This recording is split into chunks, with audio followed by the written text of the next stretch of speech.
സോനം വാങ്ചുക് സമാനതകളില്ലാത്ത ഒരു പോരാളിയാണ്. കാശ്മീരിലെ പൗരാവകാശങ്ങൾക്ക് വേണ്ടിയും വിദ്യാർത്ഥികളുടെ അവകാശങ്ങൾക്ക് വേണ്ടിയും അദ്ദേഹം പോരാടിയപ്പോൾ അദ്ദേഹത്തെ ചൈനയുടെയും പാകിസ്ഥാൻ്റെയും ഒക്കെ ഏജൻ്റായിട്ടാണ് അന്ന് വിശേഷിപ്പിച്ചത്.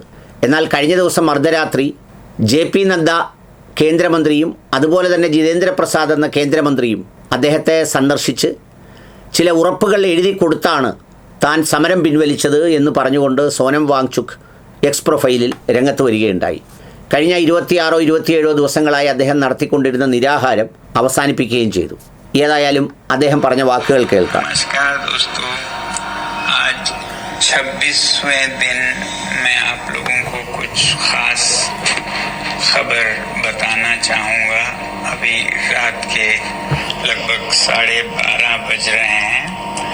अभी थोड़ी देर पहले केंद्रीय मंत्री JP नड्डा साहब और जितेंद्र सिंह साहब यहाँ आए थे और लद्दाख के एपेक्स बॉडी के शीर्ष नेतागण भी यहाँ आए थे।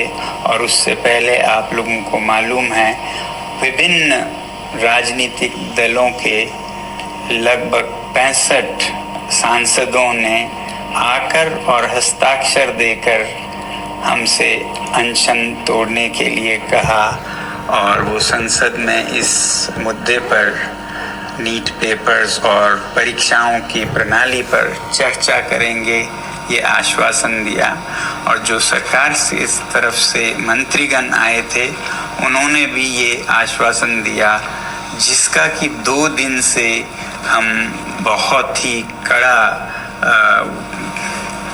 क्या कहेंगे एक तरह का बार्गेन चल रहा था कि मुझे आश्वासन चाहिए और लिखित में चाहिए, और इसमें 2 दिन लगे और मुझे इसलिए अनशन पर 2 दिन और बैठना पड़ा और ज़्यादा भी बैठ जाता तो आखिर में आज उन्होंने लिखकर आश्वासन दिया है।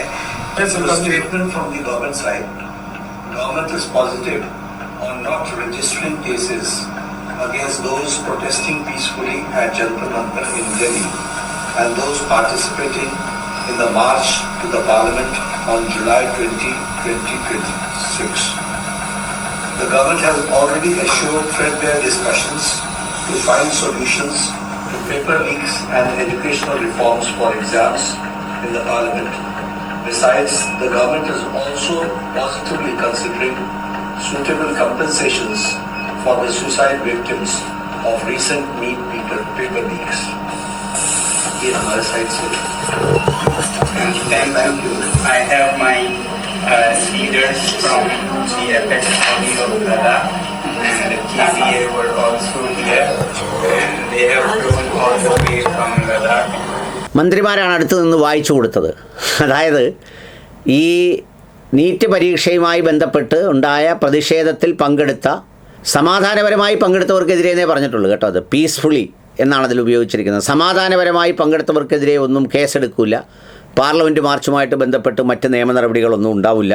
പാർലമെൻറ്റിലും അതുപോലെ മറ്റുള്ളവരുമായും ഇതിനെ സംബന്ധിച്ച് ചർച്ച നടത്തി ഇതിൻ്റെ റിഫോംസ് എല്ലാം നടപ്പിലാക്കും.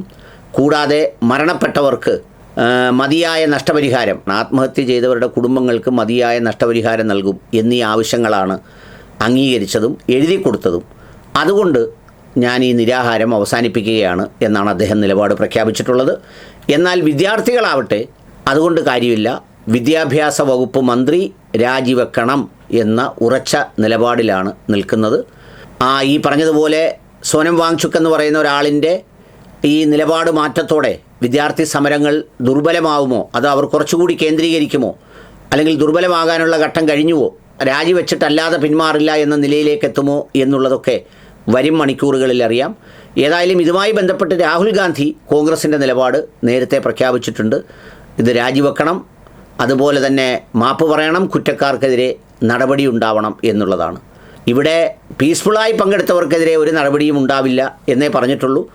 ഒരു പക്ഷേ അതിൻ്റെ തുടർ നടപടികൾ പിന്നെ എന്തൊക്കെയാവുമെന്നുള്ളത് ഗവൺമെൻറ്റാണ് തീരുമാനിക്കുക. ഏതായാലും അവിടെ എത്തി നിൽക്കുകയാണ് ഈ നിരാഹാരത്തിൻ്റെ ബാക്കി പത്രം.